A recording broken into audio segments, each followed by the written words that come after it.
সবাইকে স্বাগত জানাচ্ছি চ্যানেল 24 এর সাপ্তাহিক আয়োজন কানাডা ডায়েরিতে। আর প্রতিবারের মতো আপনাদের সাথে আছি আমি বনাকুর মুস্তাফা, কানাডার টরন্টো থেকে। নিয়ম অনুযায়ী অক্টোবরের 2 তারিখে কানাডায় ফেডারেল নির্বাচন অনুষ্ঠিত হবার কথা ছিল, কিন্তু একদিকে জাস্টিন ট্রুডোর পদত্যাগ, অন্যদিকে বাণিজ্য যুদ্ধের হাতছানি, সব মিলিয়ে আগামী নির্বাচনের সিদ্ধান্তই নিতে হলো প্রধানমন্ত্রী মার্ক কার্নিকে। জনমত জরিপ বলছে ডিসেম্বরেও ক্ষমতাসীন লিবারেল পার্টির চেয়ে 20 আসন এগিয়েছিল কনজারভেটিভরা। তবে শুল্ক ঝড়ের দাপটে সিবিসির জরিপে ফের এগিয়ে লিবারেলরা। ধারণা করা হচ্ছে জয় পেতে 172 আসনের দরকার হলেও মার্ক কার্নির দল পেতে পারেন 180-র বেশি আসন। চলতি বছরের জানুয়ারিতে দ্বিতীয় দফায় যুক্তরাষ্ট্রের প্রেসিডেন্ট হিসেবে ফিরে এসেছেন ডোনাল্ড ট্রাম্প। এর সাথে বিশ্বে যেন আরও ফিরে এসেছে বাণিজ্য যুদ্ধ। বাণিজ্য নিয়ে এই হুমকির মধ্যে আগাম নির্বাচনের প্রস্তুতি নিচ্ছে কানাডা। ফলে আগাম নির্বাচনের পথেই হাঁটতে হচ্ছে দেশটির নতুন প্রধানমন্ত্রী মার্ক কার্নিকে। আগামী 37 থেকে 51 দিনের মধ্যে নির্বাচনে বসার কথা দেশটির। ডোনাল্ড ট্রাম্পের যুক্তরাষ্ট্রের সাথে বাণিজ্য যুদ্ধ এবং সংযুক্তির হুমকির বিরুদ্ধে লড়াই করার জন্য আরও শক্তিশালী ম্যান্ডেটের কারণেই আগামী নির্বাচন। চলতি মাসের মাঝামাঝিতে কানাডার নতুন প্রধানমন্ত্রী হিসেবে শপথ নেন মার্ক কার্নি। এর আগে গত 10 মার্চ তিনি লিবারেল পার্টির দলীয় প্রধান নির্বাচিত হন। আর সংবিধান অনুযায়ী দলীয় প্রধান হিসেবে তিনি প্রধানমন্ত্রিত্ব গ্রহণের দায়িত্ব পান। এরপর 14 মার্চ দেশটিতে জাস্টিন ট্রুডো অধ্যায়ের অবসান ঘটে এবং নতুন প্রধানমন্ত্রী হন মার্ক কার্নি। মূলত মার্ক কার্নি এমন সময় কানাডার প্রধানমন্ত্রী হয়েছেন যখন যুক্তরাষ্ট্রের সঙ্গে দেশটির বাণিজ্য যুদ্ধ শুরু হয়েছে। প্রধানমন্ত্রী নির্বাচিত হওয়ার পরই কার্নি মার্কিন প্রেসিডেন্ট ডোনাল্ড ট্রাম্পের আরোপিত শুল্ক নিয়ে কথা বলেন। এক দশক ধরে ক্ষমতায় থাকা লিবারেল সরকার গভীর অজনপ্রিয়তার মধ্যে পড়েছিল। তবে ট্রাম্পের হুমকির কারণে কার্নি কানাডিয়ানদের মধ্যে জেগে ওঠা দেশপ্রেমের ফলে নতুন সংখ্যাগরিষ্ঠতা অর্জনে আশা করছেন। জনমত জরিপ বলছে ডিসেম্বরেও ক্ষমতাসীন লিবারেল পার্টির চেয়ে 20 আসন এগিয়েছিল কনজারভেটিভরা। তবে শুল্ক ঝড়ের দাপটে সিবিসির জরিপে ফের এগিয়ে লিবারেলরা। ধারণা করা হচ্ছে জয় পেতে 172 আসনের দরকার হলেও মার্ক কার্নির দল পেতে পারেন 180-র বেশি আসন। বিশ্বের সবচেয়ে সুখী দেশের তালিকায় 3 ধাপ পিছিয়ে পড়ল কানাডা। 2025 সালের তালিকায় অটোয়ার অবস্থান 18। শুধু তাই নয়, গেল 10 বছরে তালিকায় লাগাতার পতনের মুখ দেখছে দেশটি। 2015 সালে 5ম অবস্থানে থাকা কানাডা 1 দশকে তালিকা থেকে পিছিয়েছে 10 ঘর। প্রকাশিত হয়েছে ওয়ার্ল্ড হ্যাপিনেস রিপোর্ট 2025। এই রিপোর্টের মাধ্যমে প্রকাশ করা হয় বিশ্বের সবচেয়ে সুখী দেশের তালিকা। বৃহস্পতিবার প্রকাশিত বার্ষিক এই প্রতিবেদনে বিশ্বব্যাপী 18তম স্থানে নেমে এসেছে কানাডা, যা গত বছরের তুলনায় 3 ধাপ পেছনে। এরই মাধ্যমে গেল 2 দশকে সুখের র্যাঙ্কিংয়ে সবচেয়ে বেশি ক্ষতিগ্রস্ত দেশগুলির মধ্যে স্থান করে নিয়েছে অটোয়া। 2015 সালের প্রতিবেদনে 5ম স্থানে ছিল কানাডা, এখন সেই তুলনায় 10 ধাপ পিছিয়েছে দেশটি। 2005 সালে জরিপ শুরু হওয়ার পর থেকে এটাই কানাডার সর্বনিম্ন অবস্থান। অধপতনের তালিকায় রয়েছে মার্কিন যুক্তরাষ্ট্র, বর্তমানে 24তম স্থানে নেমে এসেছে ওয়াশিংটন। এর আগে 2012 সালে 11তম স্থানে ছিল মার্ক নিরিরা। অনবস্থান হারিয়ে যুক্তরাজ্য আছে 23তম স্থানে। অক্সফোর্ড বিশ্ববিদ্যালয়ের ওয়েল বিইং রিসার্চ সেন্টার কর্তৃক প্রকাশিত বার্ষিক এই প্রতিবেদনে আবারও শীর্ষে উঠে এসেছে ফিনল্যান্ড। টানা 8 বছরের জন্য বিশ্বের সবচেয়ে সুখী দেশ হিসেবে শীর্ষস্থান ধরে রেখেছে তারা। দুর্নীতি এবং জিডিপি সম্পর্কে ধারণার জন্য কানাডা বিশ্বব্যাপী যথাক্রমে 15তম এবং 16তম স্থানে রয়েছে। তবে সামাজিক সহায়তার জন্য 35তম এবং জীবন পছন্দ করার স্বাধীনতার জন্য 68তম স্থানে রয়েছে। প্রতিবেদনে প্রায় 18% কানাডিয়ান বলেছেন যে তারা তাদের জীবন নিয়ে কি করবেন তা বেছে নেওয়ার স্বাধীনতা নিয়ে অসন্তুষ্ট। সুখী দেশের তালিকায় আরও 5 ধাপ পিছিয়ে এবছর 134তম অবস্থানে নেমে গেছে বাংলাদেশ। দক্ষিণ এশিয়ার দেশগুলোর মধ্যে কেবল আফগানিস্তানের অবস্থান বাংলাদেশের পেছনে। এবছর তালিকায় থাকা 147টি দেশের মধ্যে সবার শেষে রয়েছে আফগানিস্তান।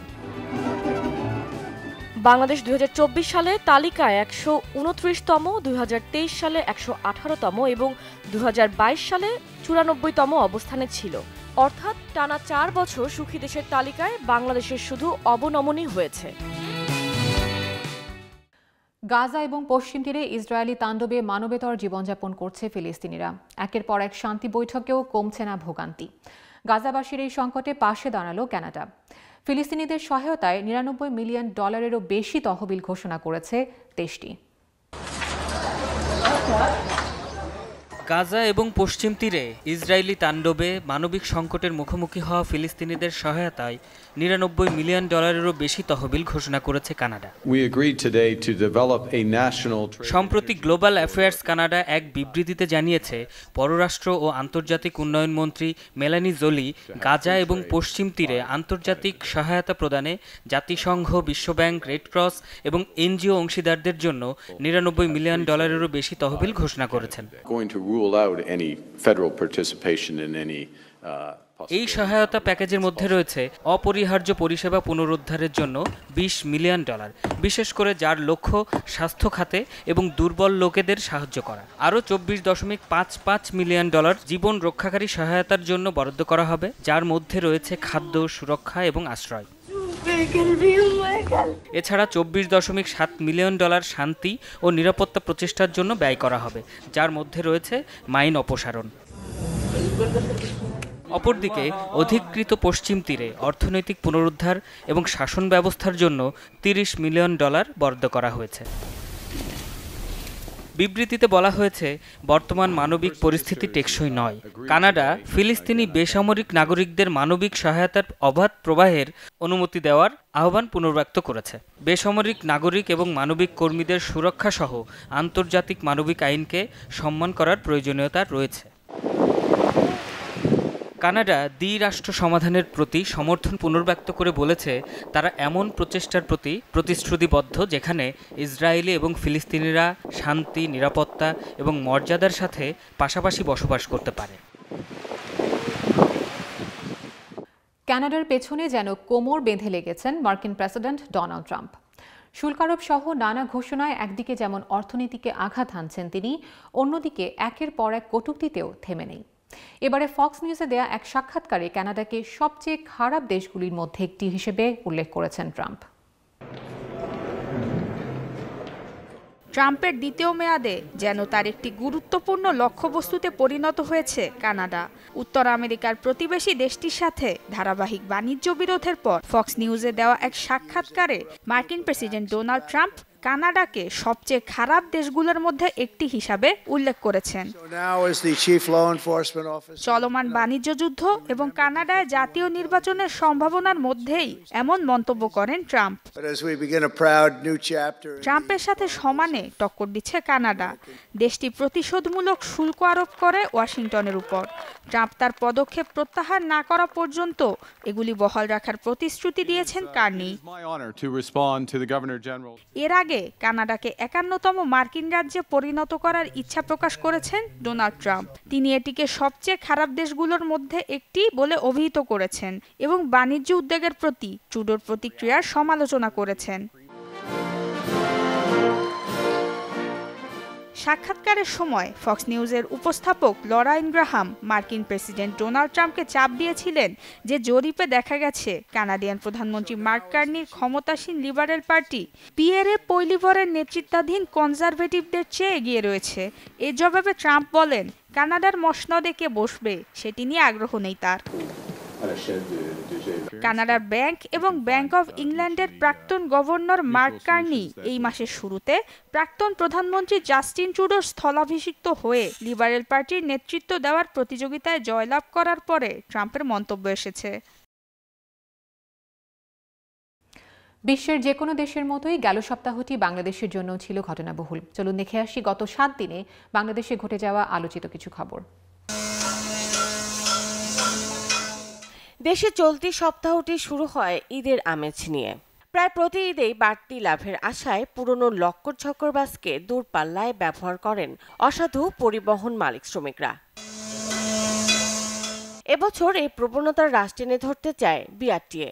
গাবতলী বাস টার্মিনাল থেকে বেড়িবাঁধ পর্যন্ত বিভিন্ন গ্যারেজ ও গাড়ির বডি তৈরির কারখানায় ভ্রাম্যমাণ আদালত পরিচালনা করে সংস্থাটি। এ সময় ধরা পড়ে নানা অনিয়ম। ওয়ার্কশপ কর্তৃপক্ষ স্বীকার করে তাদের অনিয়মের কথা। বিআরটি এর লাইসেন্স আমি করি নাই, এটা তাড়াতাড়ি করার জন্য বললো। আর এখানে যে ফিটনেসবিহীন যে গাড়িগুলো আছে এই গাড়ি যাতে না ঢুকে। আর এখানে আমার একটা গাড়ি ফল্ট পাইছে সেবাগিরিনের, এই গাড়িটা যদি বের হয় তাহলে আমি মুচলেখা দিছি, আমার ব্যাপারে আইনগত ব্যবস্থা নেবে। অভিযানে মালিক পক্ষকে সতর্ক করে মুচলেখা নেয় আদালত। দুর্ঘটনা ও অনিয়ম কমাতে এমন অভিযান ও টহল অব্যাহত থাকবে বলে জানায় পুলিশ। যে সমস্ত গাড়িগুলো রাস্তায় যে নষ্ট হয়ে যেতে পারে এবং যার ফলে অনেক দীর্ঘ যানজটের জ্যাম সৃষ্টি হয় আপনারা জানেন, তার ছাড়া অ্যাক্সিডেন্টেরও ঝুঁকি বেড়ে যায়। তো এগুলো যাতে কমিয়ে আনা যায়, তো সেই লক্ষ্যেই আমরা কাজ করছি। এই যে খারাপ এইগুলো গাড়ির কারণেই কিন্তু আমাদের যে যাত্রীরা কিন্তু নিরাপদে যাত্রা এটা বিঘ্নিত হচ্ছে। এটা যাতে না হতে পারে এবং ঈদ যাত্রা সকলের যেন শুভ হয় সেই জন্য আমরা চেষ্টা করছি।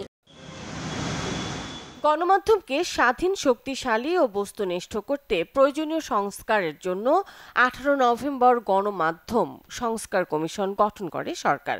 প্রায় 4 সপ্তাহ পর চলতি সপ্তাহে প্রধান উপদেষ্টার কাছে 200 পৃষ্ঠার 20টি সুপারিশ তুলে দেয় সেই কমিশন।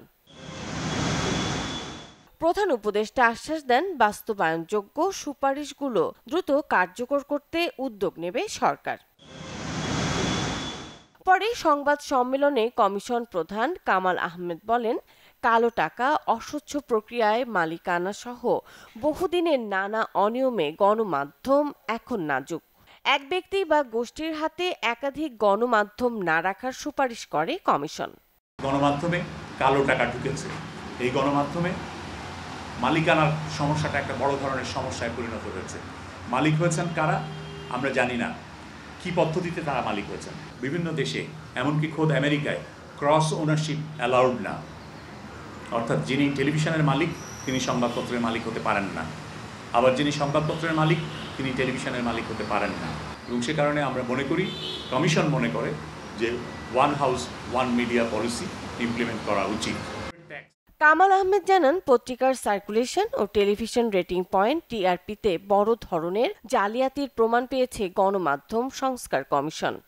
পত্রিকার সার্কুলেশন এবং টেলিভিশনের টিআরপি রেটিং পয়েন্ট যেটা, এই দুইটার ক্ষেত্রেই যে ধরনের অন্যায় জালিয়াতি হয়, এই জালিয়াতিটা বড় ধরনের জালিয়াতি, সেটার প্রমাণ এই রিপোর্টের মধ্যে আছে। গণমাধ্যম কর্মীদের জন্য নবম গ্রেডের সমপরিমাণ বেতন কাঠামো বড় মিডিয়াগুলো পাবলিক লিমিটেড কোম্পানি হিসেবে পরিচালনা ও স্থায়ী জাতীয় গণমাধ্যম কমিশন করার পরামর্শ দেয় কমিশন।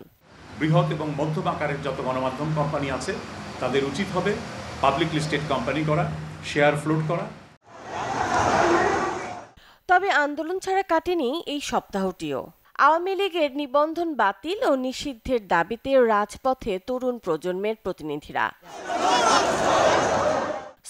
স্লোগানে প্রতিটি মিছিলের গন্তব্য শাহবাগ মোড়। জাতীয় নাগরিক পার্টির সমাবেশ স্থলও ছিল কানায় কানায় পূর্ণ। দাবি ওঠে, 5 আগস্টের চূড়ান্ত সিদ্ধান্তের পর দেশের রাজনীতি করার অধিকার হারিয়েছে আওয়ামী লীগ। তাই নির্বাহী আদেশ নয়, গণহত্যার বিচারের মধ্যে দিয়ে তাদের নিষিদ্ধ করতে হবে। আওয়ামী লীগকে পুনর্বাসন করতে চান তারা সাবধান হয়ে যান। এই দেশে আওয়ামী লীগের কোন প্রকার কোন রাজনীতি চলবে না। যারা আওয়ামী লীগকে রাজনীতির ময়দানে পরিশুদ্ধ হয়ে আসতে বলে তাই বাংলাদেশের শত্রু, তারাই জনগণের শত্রু। তিনি বলেন, সেনাবাহিনীর ওপর তাদের পূর্ণ আস্থা ও সমর্থন রয়েছে, তবে কেউ তাদের ব্যবহার করে চক্রান্ত করতে চাইলে মানা হবে না। আমাদের অবস্থান সেনাবাহিনীর বিরুদ্ধে নয়, বরং সেনাবাহিনীর দিয়ে আমাদের দেশে তাদেরকে অপব্যবহার করে কোন ষড়যন্ত্র যদি করতে চায় আমাদের অবস্থান সেটির বিরুদ্ধে। জাতীয় নাগরিক পার্টির নেতারা হুঁশিয়ারি দিয়ে বলেন, মুজিববাদী আদর্শের রাজনীতি বাংলাদেশে কোনোভাবেই পুনর্বাসিত হতে দেয়া হবে না।